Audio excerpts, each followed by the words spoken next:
Hey everybody, welcome to Muse by Muse. We are back at Santa Barbara International Film Festival, and we have another great movie that's going to be premiering at the Santa Barbara International Film Festival, LODO.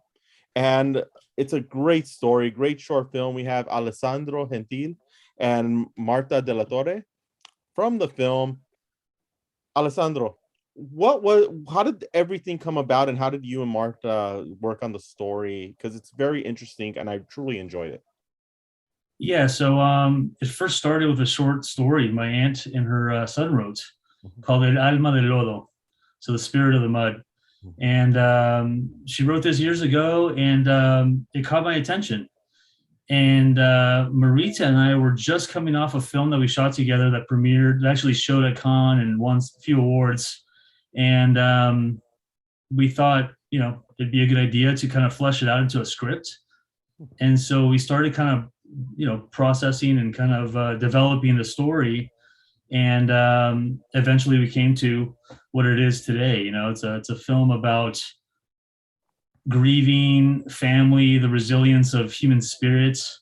Our protagonist boy pretty much gets challenged in the film to make difficult decisions, and in those challenges we end up going through this like supernatural experience with him. And of course, at the end, he ends up, getting closure, and it all, kind of works out for him at the end there. Yeah. Yeah.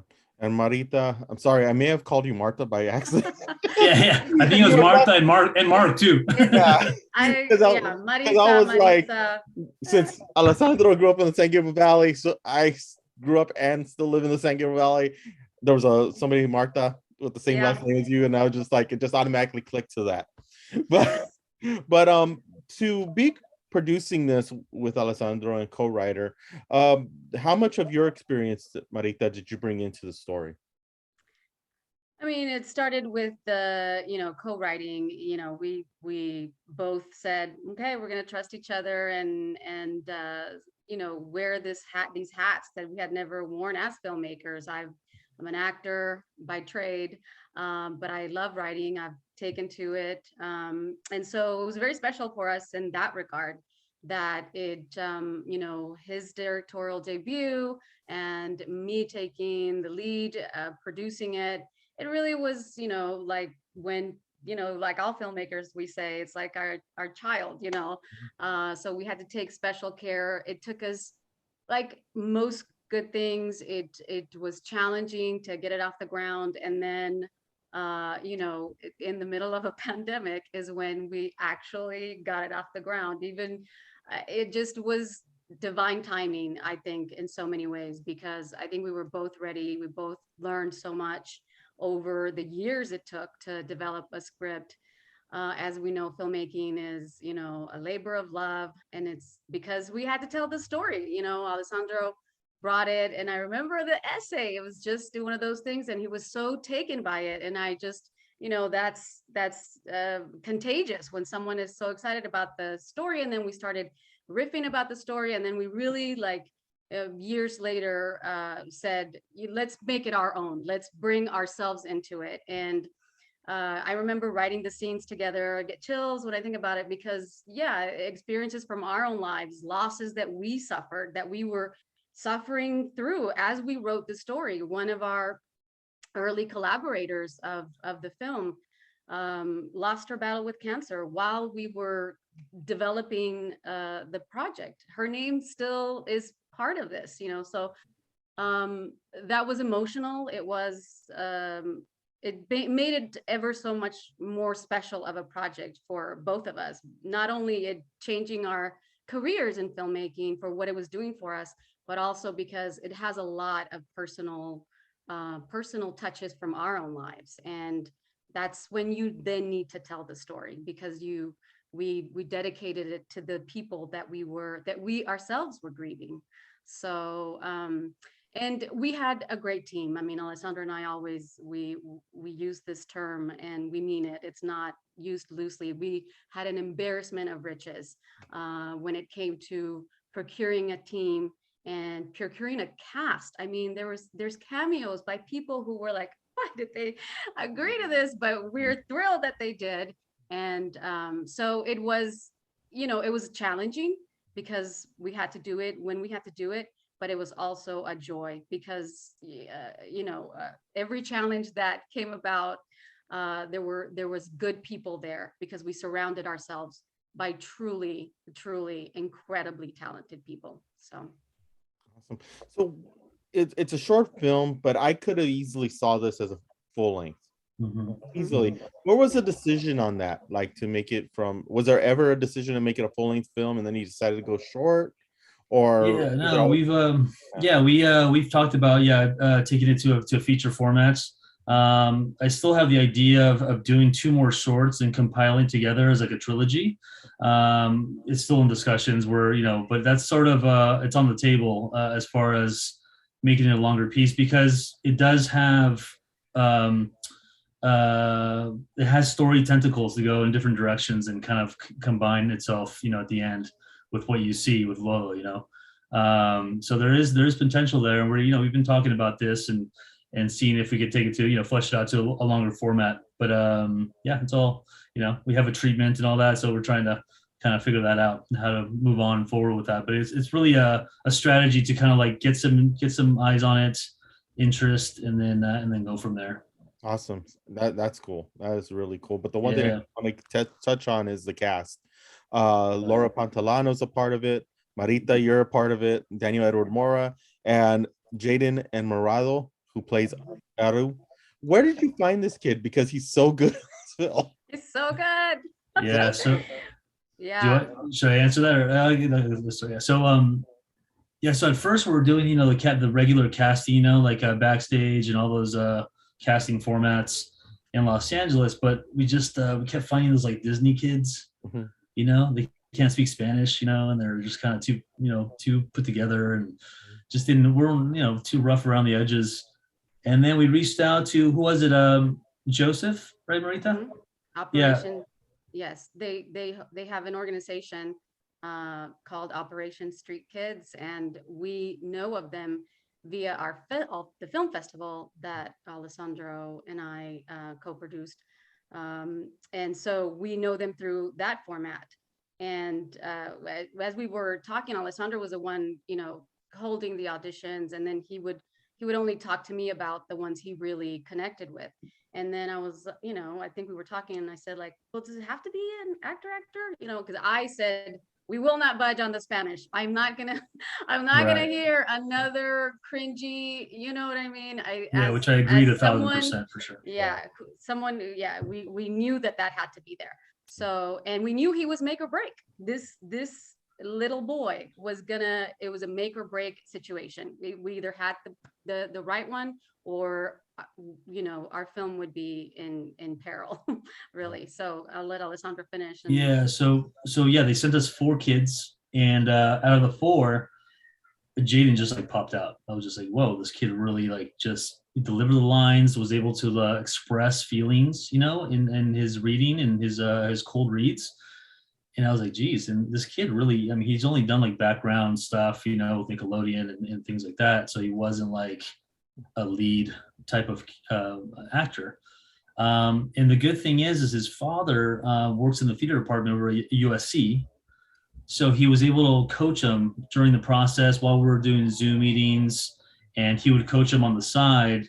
And it just took him to another level. The only challenge for him was to keep his eyeballs off the lens. Because, you get on set and you're like, whoa, and all those lights and stuff, and the camera's like right there, and I have to look right just off to the side. That was the most challenging part. But other than that, after we got past that first day and the scheduling was done properly to where I was like, okay, let's ease into it.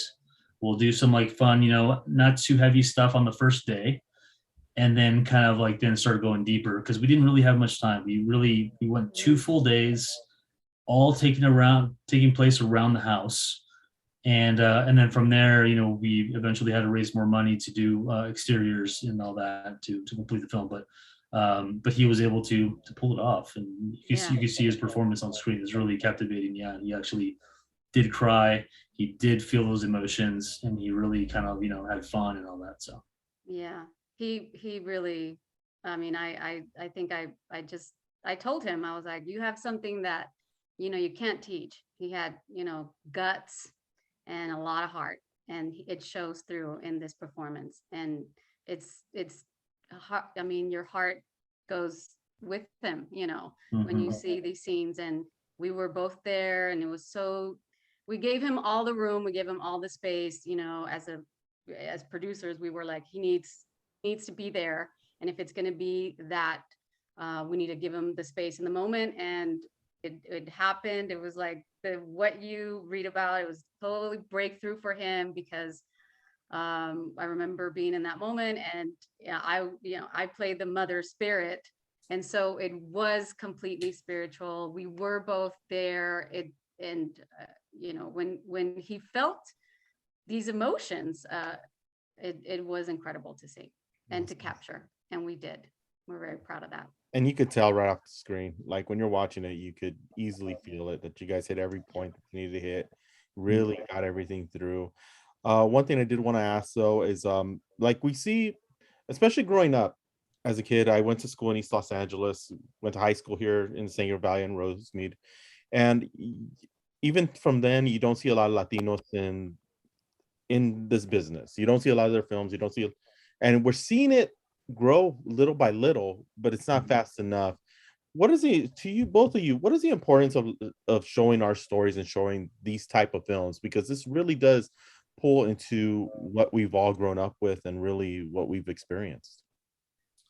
Yeah, I think it's really important. I mean, that's sort of the niche I've gone into, is being an Argentine and Mexican, and being brought up like that.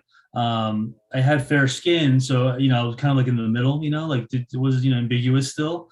So I didn't really deal with the hardships, but I feel like there's stories that need to be told, and they're unique, and they should be socially said, in the world. And it's I think it's a very important thing. I don't know if you want to add to that, Marita. Sure. I'm Mexican American. I grew up on the border, and so I relate to you.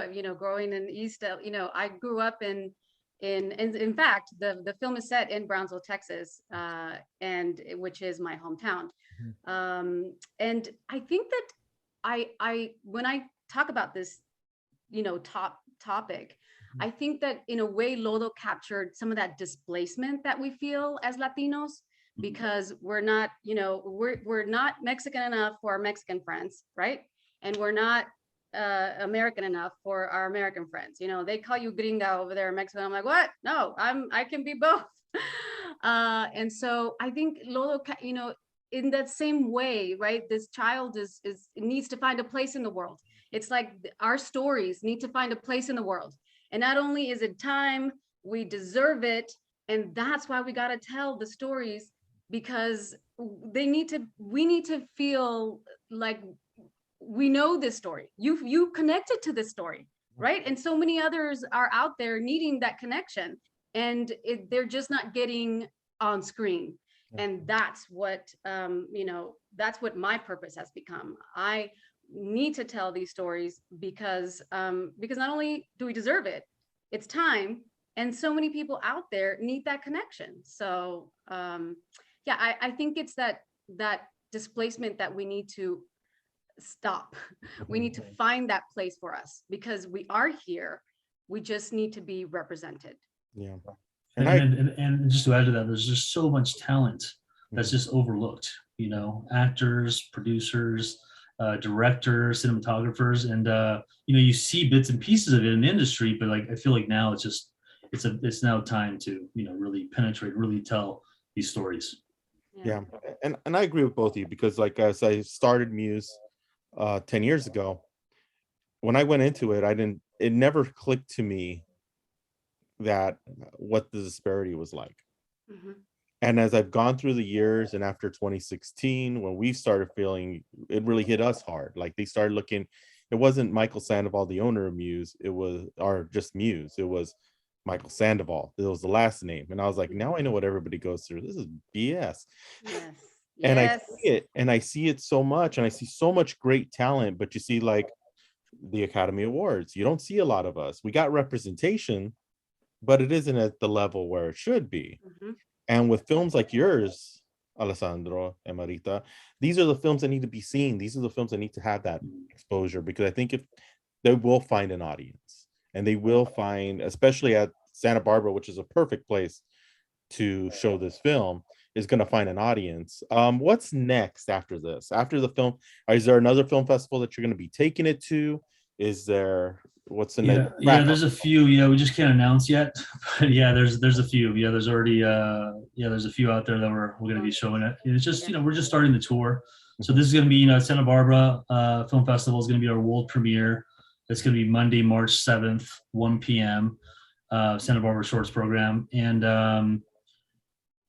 being a UCSB film studies alumni, it means a lot to me to come back and do my directorial debut in the town. I kind of studied filming and was a big part of for a lot of my life. So it means a lot. And when Marita and I first met on Cans at Dawn, Botes al Amanecer, that film also premiered at Santa Barbara and went on to do its thing, and ended up in France and all these places and winning awards. So it's kind of cool. It's kind of like a full circle. Yeah. It's something we've been kind of building up and doing for the last 8 years, and it's cool to see it come to fruition. So. Yes, like so many things with this film, it's been very serendipitous. It's been very things happened that we were like, oh, okay, that just happened.